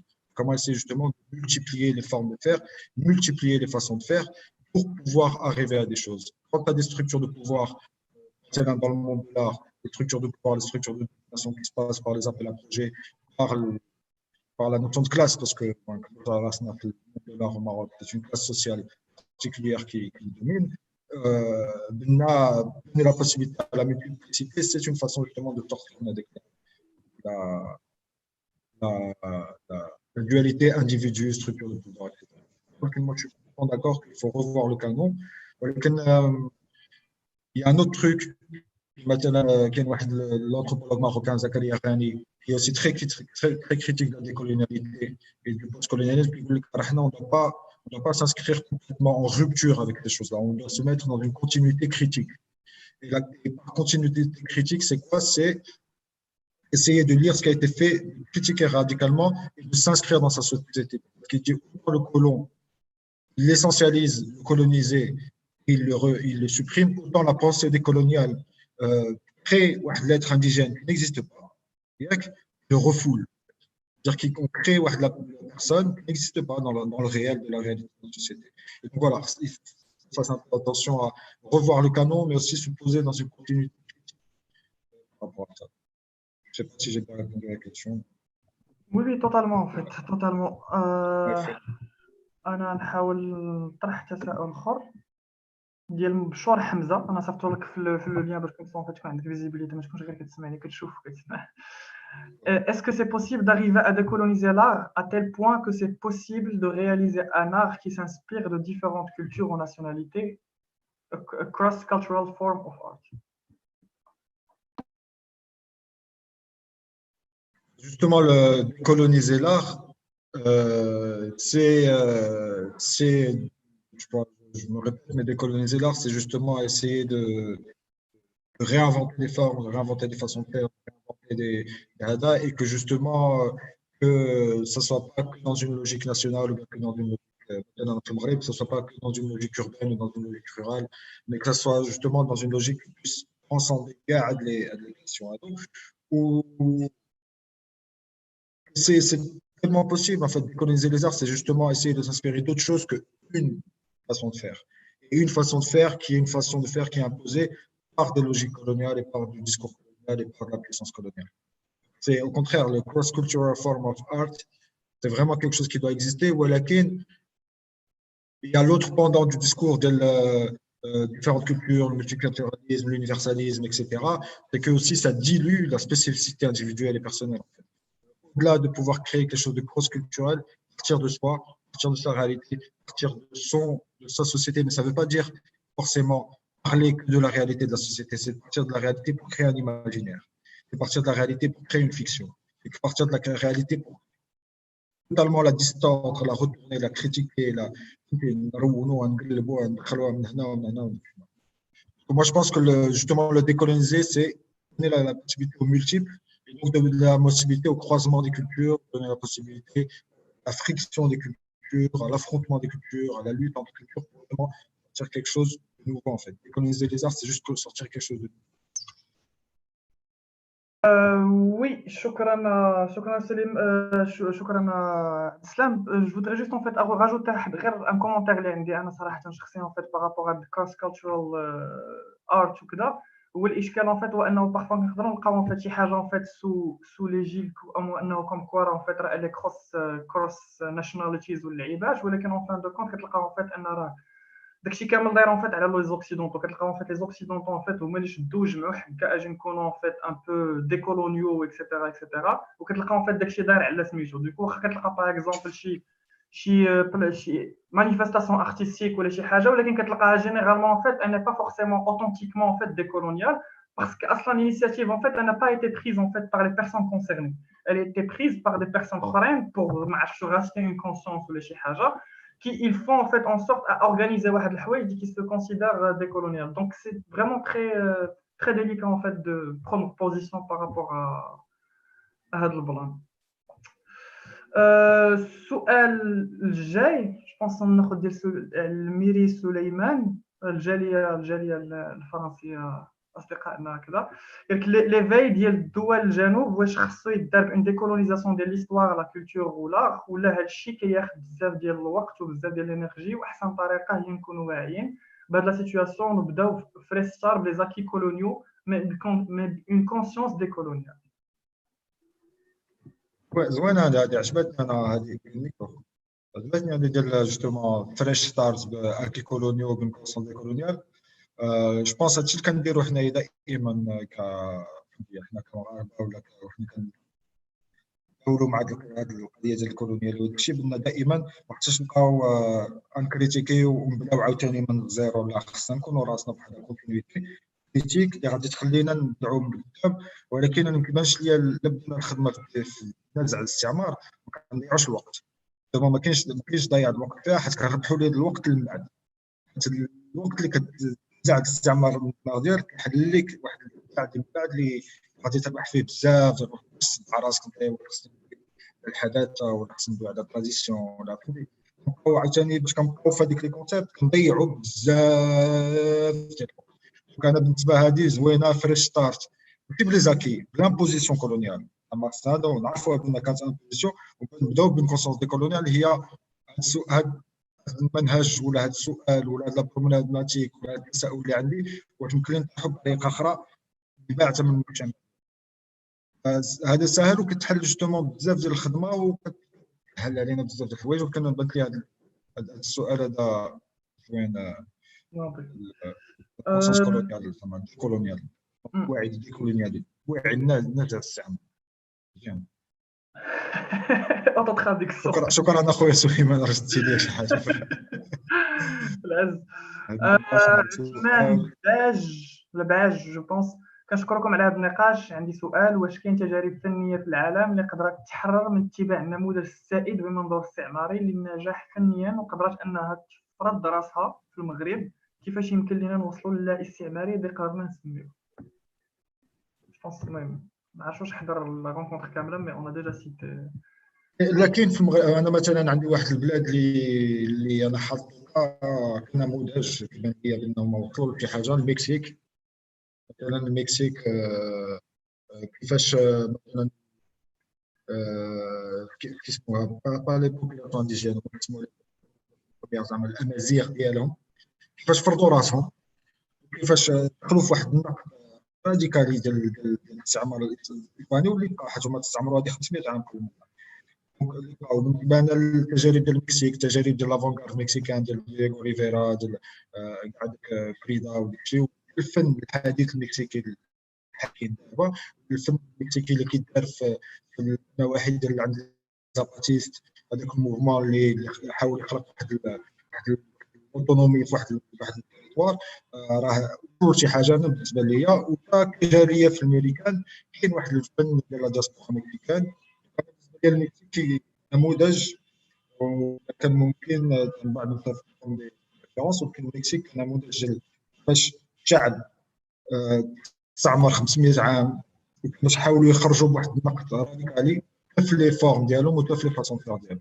هذه كيبان لي بالنسبه للمكسيك كيفاش يمكن لنا نوصلوا للفن لا استعماري اذا قدرنا نسميوه. وبعد ما عرفتش انا كيفاش ممكن نوصلوا لواحد الفن لا استعماري. ولكن بعدا نحلوا واحد المجالات ديال النقاش نحلوا واحد المجالات ديال الصراعات بيناتنا باش نشوفوا كيفاش يمكننا نخرجوا راسنا من هذاك ما عرفتش كيفاش نقولها بالعربي التاكسينومي السائده، باش يمكننا بعدا حنا بيناتنا نتواو بيناتنا نضبوا مع الفنان هنا، وكيفاش نحاولوا نبدعوا طرق نخليو الفنان كيف ما كان هو يوصل واحد الابداع في الطريقه ديالو، وكيفاش كنا نخلقوا في وسط المجتمع واحد المجال ديال الحريه التعبير، واحد المجال ديال الحريه التفكير، واحد المجال ديال حريه الابداع، باش نخلقوا هذا واحد المجال ديال التعاون بين الفنانه وبين الفاعلين الثقافيين، باش نحاولوا نخلقوا شي حاجه ديالنا. وهذا الشيء اللي انا كيعجبني بزاف في الفكر الديكولونيات، ما عارفينش فين نوصلوا، ولكن عارفين اللي ما باغيينش، عارفين بان داك الشيء ليدونتيتي ديال المودرنيتي وداك الشيء ما باغيينوش، ولكن ما عارفينش فين غادي نوصلوا، ولكن ما عارفينش شنو ما باغيينش. دونك جو بونس كو اللي بالنقاش وبنحلوا مجالات ديال النقاش ونحلوا مجالات ديال الابداع في وسط المجتمع ديالنا يمكن نوصلوا لواحد الحل لا يستعمل. بيتو بابا السؤال ديال زيهونتي بلونجلي، انا نقراه بلونجلي مي جو بونس سيتي انجلوفون دونك ما كاينش اشكال. Did you ever consider the idea that the artist is already here present in the field but there is no audience that at least give feedback or support in any way or another? In other words, we maybe need to decolonize the public and I don't really see how. j'adore l'innovation في الاسئله ما كيتشابهوش ناضين. فهمتي comment on peut décoloniser l'audience؟ بصح خصنا نكونطري يمكن بواحد هذا السؤال ولكن هذا كيطرح المشكل ديال تاع ان كومونتير تاع اون ريبونس ولا انا المهم انا قلت لي هذا واحد المشكل بان هو كاين لارتيست وكاين لو بوبليك، كاين هذاك الفكر السائد بان لارتيست ما كيتواصلش مع البوبليك. انا اللي كيبان ليا مثلا راه كاين بوبليك ديكولونياليزي، كتشوف مثلا البولفار، انا بالنسبه ليا اكزومبل البولفار ولا البولفار دي بروبوزيسيون اللي كيكونوا مغربيين اسبيري في واحد الشغل ترانسناسيونال عندك. كاينين دي فورم الفن ديال لي زانستالاسيون ديال التياتر، مثلا هذوك اللي داروا مثلا الناس ديال المسرح المحظورين ديال لا تروب ديال الكومي مع حسني مخلص ويوسف الفتوحي اكسترا. راه زعما باش كتشوف ان كيوصلوا للتشريع وكيخلقوا نقاش وكيخلقوا واحد البيرفورم دير تياتر اللي انسبيريا من الحلقه ديالنا التواصل واحد الوعي ديال البوبليك اكستراوردينير اللي ما كاينش هو في العالم ديال الفن فيزوال كلاسيك ممدود على راسو اللي هو مارشي صغير وما كاينش الدعم ديال الدوله وداك الشيء، دونك يخلي مارشي صغير فيد الكاليري وداك الشيء، وتما ما كيكونش عنده بوبليك، ما كيكونش عنده فيدباك. مثلا كتشوف دي زانترفونسيون مثلا واحد الجمعيه بحال لاتيلي لوبسيرفاتوار باش كتكتب هذيك الفئه لا سير، كاين بوبليك اللي كيتواصل وكيعطي الفيدباك وكيتناقش هذا فهمتي. راه ما خصناش نقولوا كاين لارتيست هذا الفكر ديالي فين خصنا نديروا راسنا ان الارتيست ما شاتش على راسو في هذا العالم ما كيوصلش ليه الفيدباك. راه عاوتاني الارتيست في واحد السياق اللي ما كاينش سباس مجالات باش نوريو الفن، باش كتخرج الزنقه راه كيكون تداول، كيكون واحد الفيدباك. ما عرفتش واش خصنا نديكولونيزيو اكثر ما خصنا نديكولونيزيو هذوك اللي شادين لي كالغي ولا شادين لي ميوزي ولا هذوك خصهم يديكولونيزيو، هما يخرجوا من الفن بالفكر ديالهم باللغه ديالهم الطريقه كيفاش كيتواصلوا مع الناس، باش ندخلوا شي حاجه فين كنا. هذا مثلا في البحث اسمح لي غادي نقولوا شويه في واحد البحث كنديروا مع واحد الصديق فيلوزوف يوسف الفتوحي، واحد الاكسبيريونس في التسعينات وقعت هنا في الدار البيضاء اللي سميتها الجروب زافير، اللي باش كدوي مع الناس ديال الجروب زافير كان كيقول لك ان هما بداو الاكسبيريونس ديالهم في بنتيك في فاك ديال بنتيك مع ليكول ديال لي بوزار هنا ديال الفنون الجميله في الدار البيضاء، باش كانوا كيديروا اكسبوزيسيون في الانستيتيو فرونسي مثلا. الاكسبوزيسيون كتعمر من الناس في الاحياء ديالهم. هو كانوا واحد الفنان كما راشدين حيدي عثمان، كانوا كيجيو الناس من علاش حيت كان عندهم ليسباس ديال لا كرياسيون ديالهم في فاك. دونك عاوتاني ماشي خص ديكولونيزي بوبليك، خص الفنان عاوتاني يتقارب يعيش في وسط المجتمع ديالو، وهادوك اللي كيديروا الوساطه خصهم يكونوا يديروا الوساطه، خصهم ديكولونيزيو ويبونسا دوت فورم دو رونترون ديالوغ افيك البوبليك. واسمح لي طولت عليك. هذا بالنسبه لي ما خصناش نشوفوا الفنان والبوبليك. الفنان راه بوبليك، ما عايشينش في واحد المجتمع فيه فضاءات بحال لي ميوزي بحال لي اكسبوزيسيون بحال السونتر كولتورال اللي كاينين، ما كنقولوش ما كاينينش، ديجا محركين والناس كيخدموا اكسيتيرا اكسيتيرا، ما كاينش هذيك ديك الكميه اللي غتخلينا ندخلوا في واحد لو رابور اونت لارتيست والبوبليك، نحاولوا ديكولونيزيو. سؤال ولا ما عرفتش غومارك جو بونس ديال سليم وحمونغيم. بالنسبه ليا البحث في تاريخنا والتفكير في هويتنا باش نبنيو بنيه بديله للثقافه الغربيه هي بحد ذاتها عمل تيهدم علاقه القوه جو بونس اللي فرضاتها الغربنه الفرنسيه تحت رداء المعاصره. دير واحد سو كومونتير in other words occidentalism in the name of modernity. لا زعما متفق، زعما خصنا البحث في تاريخنا وفي التفكير ديالنا، وخصنا عاوتاني في البحث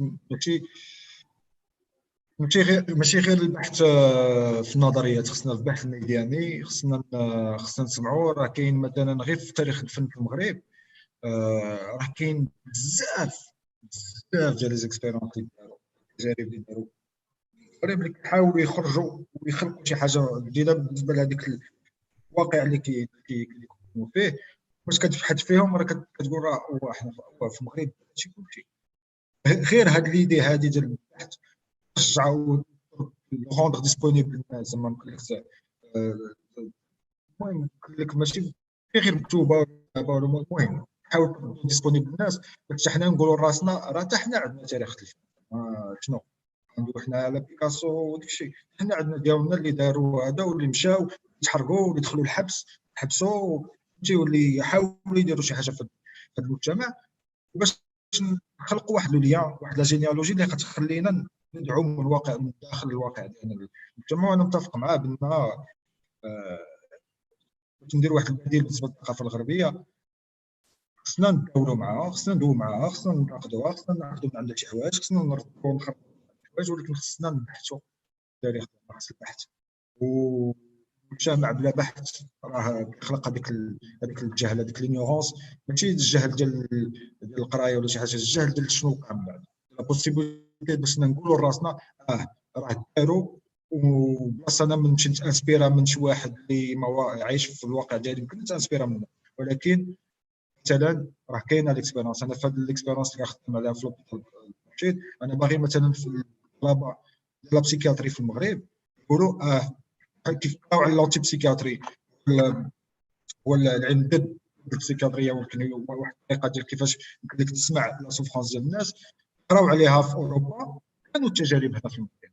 وانا باغي من هذاك الطالب اللي كيقرا البسيكياتري هنا في المغرب، علم النفس في المغرب، يقول عندنا هذا هنا في المغرب، وها اللي دار باش يسخر راسو في واحد المجتمع في واحد الواقع هذا. فوالا هذه هو العصاره والمعاصره. اخر سؤال ديال الصديق العلوي هو واش بنادم الى ديكولونيزا كلشي شنو هما لي زيتاب اللي خص يدوز منهم؟ واش ديكولونيزاسيون خص تكون عندها اون فيناليتي جون بروغري شونجمون دو مونتاليتي، ولا تقدر تدينا البنادم يزيد يسد على راسو؟ سا سي بون كيسيون. كاينه بالنسبه كيبانش لي انا كيبان لي بلي كتكون في الفكر الكولونيالي، باش كتكون هذا كتسد على راسك. جوستومون لي فور دي كولونيال هو باش تحاول تخرج السدان كيديروا علينا اللي النظريات لي سيستيم دو برودكسيون لي سيستيم دونسينمون كيديروا علينا على راسنا حنا هنا لداخل. وهذاك الفكر الكولونيالي هو كيفاش ترجع لذاتك، ما تحيد ذاتك، ترجع لذاتك بشويه بشويه تشوف هذاك الخيوط بطريقه اخرى. لي زيتاب انا كيبان لي لي زيتاب كيكون هو ايمان الرجوع للذات، هو واحد الفكر النقدي، ولكن الفكر النقدي بدات ننتقد اوروبا ولا ننتقد الغرب، ننتقد داك الشيء اللي كنفكر فيه انا داك الشيء انا بحال هكا وصلت لهذاك الفكر الكولونيالي. كنعيق براسي انا براسي راه عندي بزاف ديال الحوايج في دماغي اللي كيخليوني نفكر بطريقه في المجتمع. خصني نخرج نرجع للذات ديالي ونخرج هذيك نكريتيكي راسي براسي. جو بونس كيفاش كتطرح هذا نحلوا مجالات ديال النقاش. انايا اللي خلاني نوصل للفكر الكولونيالي لقيت مع الناس اللي ناقشت معاهم وكانوا كيقولوا لي شوف كتشوفها بحال هكا وعلاش ما تشوفهاش بحال هكا. حنا عندنا مثلا هاد الاكسبيريونس نحاول نحلوا هذه المجالات النقاش باش نخرجوا من هذاك السائل الكولونيالي. كاين لو ريسك نحن نزيدوا نسدوا على راسنا، ولكن انا كيبان لي في الفكر الكولونيالي ماشي هو الفكر ديال تسد على راسك، الفكر ديال الابداع هي الفكر، ماشي باش تمحي كل شيء على راسك وتبدا عليه، هي تقول راسك بان كاينين طرق اخرى باش نفكروا فيها وحل واحد الابداع. بالنسبه لي تحل واحد الطريقه الابداع، واحد البوسيبيليتي لا كرياسيون. دونك ما كيبانش لي هو تسد على راسك، بالعكس هي بحال واحد الحاجه كتليبيري راسك من بزاف ديال الحوايج اللي داخلين فيك، وكتبدا بلا بونسي كريتيك. الفكر النقدي هو هي لا بونسي كريتيك دو سوا ميم، سي بروبر بريسوبوزي. انايا كيفاش كنفكر، وهذا الشيء كيدار باش كنحلوا مجالات في وسط المجتمع، في وسط العالم الفن، فين كنناقشوا، فين نحاولوا بان حنايا نشوفوا شي حاجه جديده، نشوفوا شي حاجه ديالنا هذا، وندخلوا في واحد البروسيس. كيبان هادو هما لي زيتاب، هي لا بونسي كريتيك ونقاش في مجالات النقاش باش حنا نفكروا. راه كنا بان لي كنا كنفكروا بان لا مودرنيتي شي حاجه زوينه بزاف، بان البروغري شي حاجه زوينه بزاف، فكنا كنوصلوا ونتناقشوا مع الناس، وهذا الشيء اللي خلاتنا نوصلوا لهذا. كاين لو ريسك، ولكن ما كيبانش ليا بان هي لا بونسي ديكولونيال هي كتسد على راسك، بالعكس هي كتحل واحد المجال ما عارفش فين غادي. جوستومون لا بونسي ديكولونيال بالنسبه ليا دو با فوغ اون فيناليتي ديال وعيو الناس ولا طريقه تفكير الناس، لا ما عارفش فين غادي، ولكن عارف بان هذيك ما عارف فين غادي تبدع فيها، وهذا كل المهم. يس جو فغي حتى انا اجوتي صراحه واحد الحاجه على هذا السؤال. جو بونس افون دو كلوتوري، هو جوستومون فات ملي كندويو فات على لا بونسي، كنعتقد زعما كيفاش انا كنفهمو فات الديكولونياليه هي كون تو ريفيون فات ملي كترجع للذات، كتكتشفوا فات ان الذات راه الي كروس بوردر، زعما راه كتجاوزوا فات الحدود، زعما الذات ولا كفورم دو في، زعما الانسان كفورم دو في، زعما راه il dépasse en fait les frontières ديال l'individu qui dépasse en fait les frontières même en fait ديال la tribu وديال la nation وديال العباد كاملين. زعما راه كيكتشف راسو en fait il fait partie d'un tout اللي هو سوسيال و même globalement، زعما ميم با ماشي غير سوسيال مي حتى انفيرونمونتال، زعما اون في بارتي ميم سوغ عايشين فوق وسط القشره ديال الارض، زعما راه ماشي غير اون با ديتاشي دو لونفيرونمون ولا العباد. وكنعتقد من المشاكل جوستومون فات ديال الكولونياليزم ولا لا بوسي مودرن ولا مودرنيست هي جوستومون فات ديال كروازيونينا الاشياء، زعما حطينا داك الشيء دون اون سورت دو دواليزم، فين كاين لانديفيدو من جهه، فين كاين لا سوسيتي من جهه، فين كاين لونفيرونمون من جهه، وفين كاين المجتمعات من جهه. الشوز اللي كريات لو شيزم اي دو كو ديكولونيزي هي انك تفكر بطريقه شيئا ما طبيعيه وشيئا ما رياليست، لان حنا اون في بارتي دان تو، وما يمكنش كنعتقد زعما لا فكر شي ويعتبر شي راسك انه زعما اونتولوجيكمون اننا اون في بارتي دان تو، اون فا با فورسيمون غنسدو على راسنا. بالعكس حيت ملي كتعتبر راسك في بارتي دان تو سا فو دير راه انك انت راه ماشي تو ني با سول في هذاك اللعيبه، وكاينين دي بيرسبكتيف اخرين، وكاين التناقض كي اكزيست في العالم، و سا دوا با فورسيمون بوزي بروبليم، وماشي اون دوا فورسيمون فيت امبوزي واحد لا فيرسيون ديال الحقيقه ولا لا فيرسيون ديال الاشياء، وراه كاينه غير طريقه واحده تو ميك ستاف باش اننا نديروا الاشياء. زعما كاينين بزاف الطرق. كنعتقد اون فيت ديكولونيزي سي جوستومون ابريوندي هذا البيرسبكتيفيزم، انه راه يا با اون مانيير، ما كاينش ان سول، ما كاينش ايتينير، ما كاينش فورسيمون واحد الديستيناسيون غادي لها، زعما على حسب كل بلاد وعلى حسب كل كونتكست. ملي كترجع للذات ديالك وهاد لي زيتاب اللي سيتيتيهم ديالك تو كريتيك فيزافي دو سوا، وكتعاود ترجع للذات وداك الشيء، تما فات فين كتكتشف تما فين كتحاول تراسي طريق جديده، حيت ليترالمون فات اني با ما تراساوهاش لينا، ماشي كيف ما باغ اكزومبل الكولونياليزم اللي جا تراسا لنا داك الشيء وتراسا لنا الطرقان وقلنا فوالا راه كاينين الطوموبيلات وكاينه التكنولوجيا وكاينين هاد اللعيبات، فوالا كومون فيفغ الحياه. جو بونس ديكولونيزي ريفيان جوستومون فات انها il y a un flou, mais ما عارفينش forcément vers où on va, ولكن au moins en fait on fait l'effort en fait d'être critique ou de revenir vers soi pour créer justement en fait donc les futures alternatives les propres à nous, chez nous. Donc voilà. ما عرفتش عبد السلام tu veux rajouter شي حاجه ولا شي بلان؟ لا شكرا بزاف لكم، شكرا بزاف ديال كوناكتيف. والله الا كديروا زعما شي خدمه اللي المهم اللي عزيزه عليا وصحابي، ولكن كتحاولوا ديروا كيفاش كريفين في واحد الريزو انترناسيونال وغادي خدامين وكديروا فريمون من هذا المنبر. برافو عليكم فريمون، راه تبارك الله عليكم.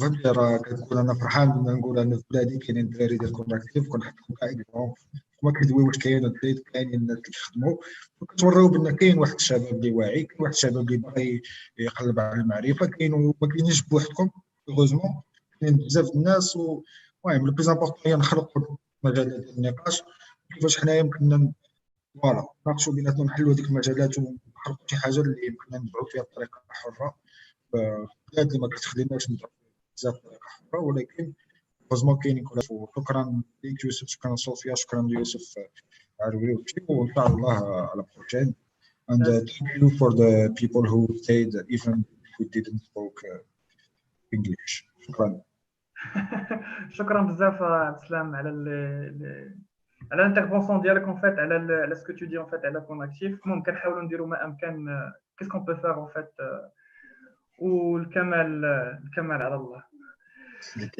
يتوب العز و على بروشين كاينه رونكونتر اون فيت غدا مع نادر بوحموش تقدر تلتحق الا كنتي على كيفاش نديكولونيزي لو روغار واحد لو باراديغم انفيرونمونتاليست دونك الناس اللي انتريسي غدا مع نفس الوقيته مع الثلاثه كونوا معنا و شكرا بزاف.